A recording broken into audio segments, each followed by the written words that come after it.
If MegaLag thought that this guy was implying that he's monochromatic, what does it mean when he says there's a lot more colors here? Both the Patterson study and the Granada study included dichromats knowing that they weren't supposed to test them. But he leaves out the section that says Enchroma glasses are effective. Anyone who puts on Enchroma glasses while looking at this display is going to have a hard time seeing the difference. Go to the Trustpilot website and look at other reviews. Are we getting the picture yet? The term is unreliable narrator. In movies, books, and television, an unreliable narrator is a person who's going to tell you a tall tale filled with half-truths and lies. They're going to leave something very important out because it benefits them. And here's the crazy part. They're going to count on your natural cynicism so that you're going to say to yourself, oh, I could tell the difference between when they're telling a lie and they're telling the truth, even though at the very beginning of their tale, they're going to kind of tell you a half-truth. And that's when you're going to think to yourself, I'm smarter than you. And that's when you're screwed, because you've convinced yourself that you know the difference between when they're lying and when they're telling the truth. And all you know for sure is that they often don't tell the truth. If only I could pick some random example, just, I don't know, out of a hat. Oh, Jesus. Let's say that there was a guy who had self-diagnosed himself as colorblind at the age of 21. I only found out I was colorblind when I was 21. Now they go on to get hired by a company to edit video. And they later find out, according to them, that part of their job is going to color correct video. In case you don't know, color correcting video involves being able to see color. So naturally he does the honest thing and he tells his boss, oh, wait a minute, no. That's what someone with integrity would do. A person with integrity would go up to their boss and say, hey, I'm colorblind, I can't color correct video. Can we just farm that out and I'll go ahead and do the editing? No, what this person does is he lets his coworkers go ahead and stumble around in the dark and they keep on returning video to him that hasn't been color corrected. Now I know what you're thinking to yourself. Maybe he was just embarrassed.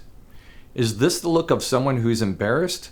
Or is this the look of someone who's kind of proud that they got away with it for so long? And I'd just be like, yeah, I was gonna fix that. Do you think I'm being harsh? What would you say if you found out that they list themselves currently on their resume as a supervisor of blue screens and green screens when they're red-green colorblind? Let me put this another way. Let's say that you were hired by Sara Lee. Your job is to make cakes. Every 100th cake you find out after you're hired, you're supposed to taste.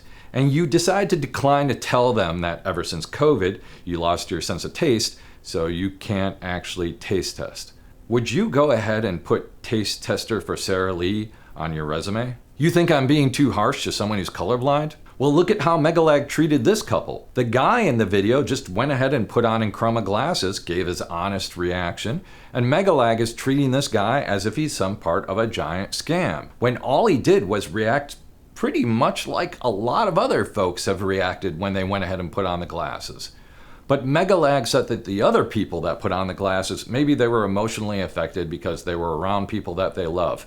Well, it's a good thing this guy, oh, wait a minute, no, he's around the person who's most important to him. So even if you buy into the idea that Enchroma glasses are a giant scam, which is stupid to start with, why is it that he's treating this guy different from all the other people who are putting on glasses and having that reaction?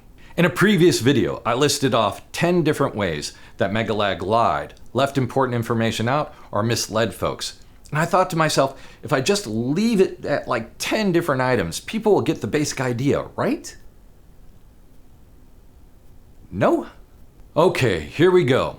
This video is about the Trustpilot reviews he used and what he left out. It's about the studies that he quoted that used test subjects who are missing color cones, and they don't even fit his own criteria for conflicts of interest. It's about him misrepresenting what you see when you put on the glasses. It's about how MegaLag says that he sees gray when he views a dark green. But he argues that someone who sees gray is monochromatic to argue that Enchroma is marketing to monochromatic people where they don't sell glasses to people who are monochromatic. It's about how he completely misrepresented why Enchroma glasses are registered with the FDA as sunglasses and why something that isn't a significant risk to the health of the user isn't regulated as a medical device, and more. And would you stop playing that spooky music? Playing spooky music doesn't make your narration any more correct. I'm going to get to this in a second because MegaLag did leave out very important pieces of information that would change the entire story. But first, let's talk about Trustpilot reviews. Here's what MegaLag said. A quick look on Trustpilot revealed that Enchroma had terrible reviews. This is true. When MegaLag made his video, a lot of folks on Trustpilot gave Enchroma Glasses 1 star. People cited bad customer service, how the glasses didn't work for them, and for some strange reason, a lot of the folks came from Great Britain. One guy complained that it would cost more to return the glasses because of shipping from Great Britain. Looks bad, right? Now, if you're an actual journalist, the first thing that you would do is you would go to the Trustpilot website and look at other reviews. And that's what I did. I just started typing in the name of big companies. The first company that came to mind was FedEx. Wow, worse rating than Enchroma? They must suck. Well, a lot of folks don't like FedEx. How about Microsoft? Well, in all fairness, I don't like Microsoft. Everyone loves Apple, right? I guess not everyone. CNN? Let's check out a home improvement company. Let's check another home improvement company. How about brands that everyone likes? Amazon, Nike, Samsung, Sony, Disney. No? How about something that you guys would like? YouTube. Well, in all fairness, MegaLag is on YouTube, so I kind of get that. I know a lot of you are gamers from your reviews, so I thought to myself, let's just put in companies that gamers seem to like Corsair, Logitech, Razer, Alienware. Are we getting the picture yet? It's what you leave out. Okay, so Trustpilot reviews can't be trusted, but MegaLag cites studies. After deciding that the University of Davis study couldn't be trusted because Kenneth Knobloch owns stock in Enchroma Glasses, MegaLag said, First, were there any studies out there without a clear conflict of interest? MegaLag cites 2 studies in his second video to prove that Enchroma Glasses are bad. What do they have in common? Well, if you understand color blindness, you know that there's several different types. MegaLag knows that the only kind of color blindness that Enchroma Glasses claims to help are deuteranomalous or protoanomalous. He claims the information is hidden on the website. Enchroma claims that glasses only help with 2 types, deutans and protans, in Tier 1. However, this information is buried in their website. And by hidden, I presume he means if you want to buy the outdoor glasses, you have to choose between the protan or deutan glasses. If you're buying the indoor glasses, on the bottom of every page it says that it only helps deutan and protans. So what does he mean by hidden? Never mind, no matter. So the subjects of the studies that he cites are protoanomalous or deuteranomalous, right? No. In the Granada study, 48 observers were classified into the following types. Protanope, 19, deuteranope, 11, protoanomalous, 12, deuteranomalous, 6. Protanope and deuteranope means that they are missing one of the 3 color cones. In the Granada study, there are 30 observers missing cones and only 18 that have the proper amount of cones in order to be helped by Enchroma Glasses. Huh. In the other study he lists off, there are 14 deuteranomalous, 5 protoanomalous, 22 deuteranope, and 10 protanope.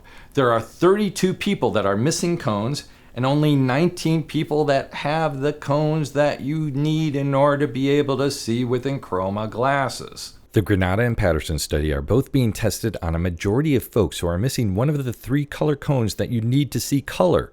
It's almost like using pregnancy tests on men. The device is not going to be effective when the biology it's designed to act upon is not present. The Patterson study admits that Enchroma Glasses aren't aimed to help people who are dichromats, but since they were also testing Vino glasses, which claim to help dichromats, for some reason they choose to use test subjects who are missing cones for both glasses. The Granada study starts out by admitting that Enchroma Glasses were never designed to work with people that have severe red-green color deficiency. But then it goes on to test people who are dichromats, people with severe red-green color deficiency. Why is it that the Granada study included dichromats in their 48 participants? Well, according to the Granada study, of the 48 participants, all of them took the online Enchroma test, and all of them were recommended to get the glasses. But at that point in time, aren't you just testing Enchroma's online test? Why would you include dichromats in the test when you know it's not supposed to help dichromats? Both the Patterson study and the Granada study included dichromats knowing that they weren't supposed to test them. What the hell, guys? It's pretty unethical to take someone's scientific study and then mischaracterize it. I think it's pretty unethical to have a scientific study which includes people who cannot be helped by the product that you're testing. But that's not the only glaring error. The Patterson study has a conflict of interest. As I mentioned in my previous video, Jay and Maureen Neitz are currently working on gene therapy to help colorblind people. Wouldn't that be a conflict of interest that should have been revealed? Well, I think so. When I confronted MegaLag about this, he said it wasn't a conflict of interest because his statement was that, ethically speaking, how could anyone take such a paper seriously when a key author has a vested interest in the outcome of the experiment? He focused on the fact that he said key author. When I pressed him, he said that the key author is the first author or lead author. And since Kenneth Knobloch is the... Oh, wait. He's not the first author or lead author? It doesn't matter. MegaLag doesn't believe that is conflict of interest. In fact, before this discussion... Oh, wait. That's not what he said. I agree with you that Jay and Maureen should have disclosed their involvement in genetic therapy. Well, sort of. I'd have to gather more context from them first as to their intentions and their future plans. I've heard that their research has been put on hold, which may have been why it wasn't declared, but I heard that from a third party, so I take it with a grain of salt. I'm not the asshole you think I am. Well, I don't know. I don't know if I can prove that. But it gets worse. Whenever you're testing someone's color perception, you need some form of illuminant. In this case, it's a CAD display. This is a spectral representation of the CAD display that's used in this particular test. On the right side, the measured transmittance of each pair of glasses in relation to cone sensitivity. I'm going to get rid of everything else and just show you the transmittance of Enchroma Glasses. Now I'm going to overlay that with the CAD display. What do you notice? That's right. This is why you're supposed to use a broadband illuminant when you're testing people with vision deficiencies. Because if you don't use a broadband illuminant, then you have a dip in the display, like right here. Which means when you overlay that with Enchroma Glasses, you find that the notch in Enchroma Glasses is right where the dip in the CAD display is. Meaning anyone who puts on Enchroma Glasses while looking at this display is going to have a hard time seeing the difference because the notch in the glasses is the exact same place where the notch in the display is. Why would you do that? Why would you use a display that has a dip in illuminance in the same area where the notch in Enchroma is? You're pretty much guaranteeing that the glasses are going to fail. It's a major mistake in this kind of a study. And if I can see it, quite frankly, everybody else can. So how was this study printed? Is there a study that doesn't test folks who are missing color cones and uses a proper method of testing? Yes, there is. Remember when I pointed to this study over here? If you saw this phrase, would you think to yourself, hey, maybe Enchroma Glasses are effective? If you found out that MegaLag had read the study that this was in, and for some reason he decided not to include it, what would you think that meant? Let's say that he used a different quote that gave kind of like a negative spin on Enchroma, but he didn't include this one. Let's say that this quote was like buried in there, and the quote that he decided to use was like somewhere towards the beginning, like the abstract. Would you think that it was significant that he didn't include this quote? We're gonna get to that. Remember when MegaLag suggested that this guy was talking about monochromacy? It's not that I can't name them, there's nothing there. That's gray, and that's gray, and that's gray. What this man just described sounds a whole lot like Tier 3 monochromacy. So if someone describes something with color as something that looks gray, MegaLag thinks they're someone with monochromacy, right? For example, I wouldn't notice my skin turning red after too much sun, or a dark green car would just appear dark gray. Does that mean MegaLag has monochromacy? Of course not, but it gets worse. Listen to what he left out. When he's drawing, I see him going in and out of his crayon box like 150 times sometimes. Oh wow, that's cool. And now I kind of know why. There's a lot more colors here. If MegaLag thought that this guy was implying that he's monochromatic, what does it mean when he says, there's a lot more colors here? But it gets worse. MegaLag has been pulling ads that he found in Europe that have color glasses against a black and white background because he believes that the implication is that Enchroma is trying to sell glasses to monochromatic people. There's one big glaring error in this. If you go to Enchroma's website, remember how I told you that you need to know whether you're deutan or protan in order to buy the outdoor glasses, or where it tells you that you have to be a protan or deutan when you buy the indoor glasses? It's what MegaLag leaves out. He's genuinely suggesting that Enchroma is trying to sell glasses to monochromatic people with an ad that doesn't say that, and glasses that you can't buy on their website because they don't make glasses for monochromatic people. They make glasses for protans and deutans.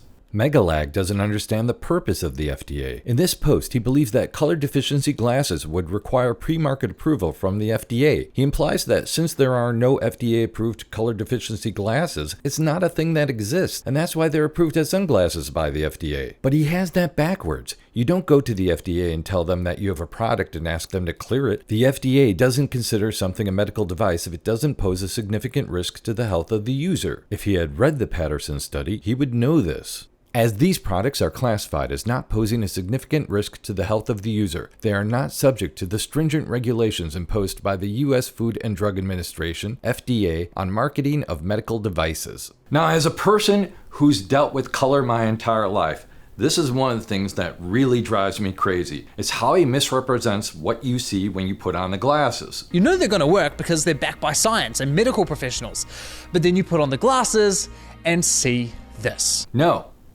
it doesn't look like this. And that's a major issue that I have with MegaLag because he knows this. Our eyes automatically adjust to what you put in front of it. If you had a light blue filter and you put that in front of your eyes, you wouldn't see light blue because your eyes instantly start adjusting the second that you put something in front of you, and they start to auto white balance. Think about the last time that you put sunglasses on that had some kind of a tint on them. You don't see the color of the tint all day long, because your eyes auto white balance to whatever's in front of it. Now, sunglasses do filter out color, and Enchroma lenses, which have a different type of technology, have notch filters in them that actively work on certain wavelengths. With that in mind, here's where things get even more wrong. The camera that he's using, it's not the same as someone who has red-green color blindness. So neither the sensors that pick up the color in the camera nor the way that the camera is going to be color balanced is going to reflect how a colorblind person would see things. It's so wrong. It's infuriatingly wrong to misrepresent this as what a colorblind person would see when they put on the glasses. And again, he knows this. Remember the balloons? Something was written on the balloons. They literally wrote the wrong colors on each balloon to help this boy state the colors he was supposedly getting wrong. How oblivious can he be? He looked at this and he didn't even notice the angle that the kid was at, that he can't read the colors. Look, he's a video editor, for God's sake. It's one thing for an amateur to look at this and not realize that the kid can't see the colors that are written on the balloons. But he's a video editor. He knows from the angle of what the kid is looking at that the kid can't see the text. Yellow. Yep. Yellow. Yeah. Wait, no, that one's red. Moreover, because he's a video guy, he knows that sometimes you do something and then you realize, oh, I should have filmed that. Like, let's say that you're a mom, and when your kid tries guessing the colors of the balloons initially, you go ahead and write the colors on the balloons, and then when you go ahead and give your kid the glasses, you turn the colors so that the kid can't read it, and then you find out, oh man, the kid is naming all the correct colors. I should have filmed this. So you go ahead and get out your camera and you do the same thing all over again. What's more likely, that the kid is correctly guessing the wrong colors without seeing the names of the colors on the balloons, or that he, like thousands of others, got the colors wrong because he's colorblind? You're so dumb. Anyone else notice that in his second video, MegaLag says, When I initially embarked on this project, I thought I'd be making a video about a pair of glasses that could potentially help with my color blindness. They'd either be a game changer or they'd flop. kind of suggesting that he wasn't going to make a 3-month-long investigation. But in the first video, before he even tries on the glasses, he says, But as someone who's colorblind and has worked professionally with colors for over 6 years, I wasn't buying it. kind of suggesting he knew he was going to do this all along.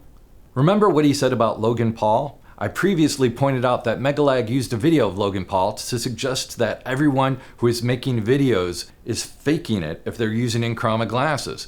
But everybody knew that Logan Paul was faking it because in the same video, he twice says, I'm putting on glasses for the first time. So every one of Logan Paul's followers knew that Logan Paul was faking it. But now what MegaLag is doing is he's saying that previously Enchroma put up a video of Logan Paul and then they went ahead and they took it down. Because unlike MegaLag, Enchroma Glasses realized that, he faked it. Someone probably tapped someone on the shoulder in marketing and said, hey, just so you know, that Logan Paul guy, he twice said in the same video that he's putting on glasses for the first time. So they did the honest thing and they took the video down. Unlike MegaLag, that is still insisting that if Logan Paul does something and Logan Paul fakes it, then everyone else who is doing the same thing must be faking it. It's so dumb. The founder of Enchroma said in an interview, in which I had a model of color vision deficiency, color correction, and color normal vision, which was not correct. MegaLag interprets this as, What the actual he did something wrong by not getting the science correct right out of the gate. But the reason why you need to research is because you genuinely don't know. It's not only presumed that you have imperfect information when you request NIH funding, it's legally required. By law, NIH cannot support a project already funded or pay for research that has already been done. The very reason why scientists need several rounds of funding is because at each new stage, they have to say what they are trying to find out. And that's what I've spent probably the last 10 years working on, is how do you explain it and how do you represent it? That is, when I say represent, how do you construct a model that's accurate? An unreliable narrator is a person who leaves out important information because it benefits them. Now, earlier, I went ahead and put up this quote. You know where that's from? That's from the very first study that MegaLag lists of the 10 studies that he has on one page. He goes out and he clips out the section that's critical about Enchroma, but he leaves out the section that says Enchroma glasses are effective. What does the study say? It criticizes early marketing of Enchroma, including linking to an article that describes them as a cure, while pointing out that Enchroma carries disclaimers that they are not a cure for colorblindness and are not designed to improve scores on colorblindness tests. The Sussex study then goes on to test only deuteranomalous subjects with proper illumination. The results, outside of the quote that MegaLag gave, the results of our 3 experiments allow us to conclude more positively than most authors of previous studies about the effects of Enchroma filters on color perception in anomalous trichromacy. We found that the Enchroma filter influenced metametric color matches as predicted, implying that they generally enhance perceived color contrast. We found that Enchroma filters have the potential to reduce color discrimination thresholds, though the effects we observed in experiment 2 were restricted to reds. The results of our sister modeling paper imply that the more desaturated gamut of broadband color stimuli, such as those typically encountered in natural scenes, is enhanced by Enchroma filters. The results of the current paper show that Enchroma filters can have the predicted positive impact on anomalous trichromat's color perception of these real-world broadband stimuli. It is in this sense that Enchroma filters can be considered effective. So where is MegaLag going with this? His entire focus is on the phrase new colors, and that Enchroma has been marketing themselves as a cure for colorblindness for years. Let's start with the easy one that you can look up yourself, a 2015 interview with founder Don McPherson. The narrator says, For a company using a tagline, Color for the Colorblind, there's another distinction McPherson would like to make. Do you cure colorblindness? Absolutely not. No. It's a trend that goes throughout the articles that I pulled up from 215 onwards about Enchroma glasses. One article after another cites Enchroma representatives telling members of the press that Enchroma glasses do not cure color blindness. Which leaves us where we started off on all of this. MegaLag's insistence that Enchroma glasses are the same as hunting glasses. Also, it's worth pointing out that this concept of filtering out wavelengths isn't a novel idea. Hunting glasses also work by filtering light to boost the contrast of certain colors. And that you can't see new colors. Which brings me back to this dress. Why is it that people see this dress differently, as gold and white or as blue and black? It's all about color perception. It's all about what happens in our brain. MegaLag is backing off the claim that Enchroma is a scam. I'm guessing that he realized that he can't say things that he knows are wrong and just offer a blanket disclaimer. You know, he showed up on the last day of ICVS and tried to convince people at the International Color Vision Society meeting that he was right all along and that it's a scam. From what I understand, he wasn't exactly met with open arms. Go figure, actual color scientists kind of see through his bullshit. He pulled the Trustpilot reviews out of context. He failed to mention that the UC Davis study was about the after effects of Enchroma glasses. He didn't mention that the 2 studies that he quoted included dichromats, and all the people at ICVS know about those studies and know that they shouldn't be trusted. Especially since that in at least one of the studies that he used, they used displays that had a dip where the notch filter of Enchroma glasses go, which means you wouldn't be able to see the difference wearing Enchroma glasses before and after. He doesn't understand the purpose of the FDA, he misrepresents what it looks like when you put the glasses on, and he has been arguing that Enchroma has been marketing towards monochromatic people without divulging that you can't buy glasses on their website for monochromatic people. What kind of an does that? Well, an unreliable narrator. That's the kind of that does that. My name is John. I'm sure a few of you MegaLag fans are gonna go ahead and troll some more comments below, but do me a favor, just don't jump on top of the first person that says something and believe them. Go ahead and do the research yourself. You don't have to believe me. You can go to Trustpilot and just type in a couple different names and see what kind of reviews you get. You can go ahead and look up this study and just read up on it and see how it's different from the other studies. And then realize that those other studies were actually testing on people that could not be helped by the product. How goofy is that? My name is John. Watch my other videos. Thanks.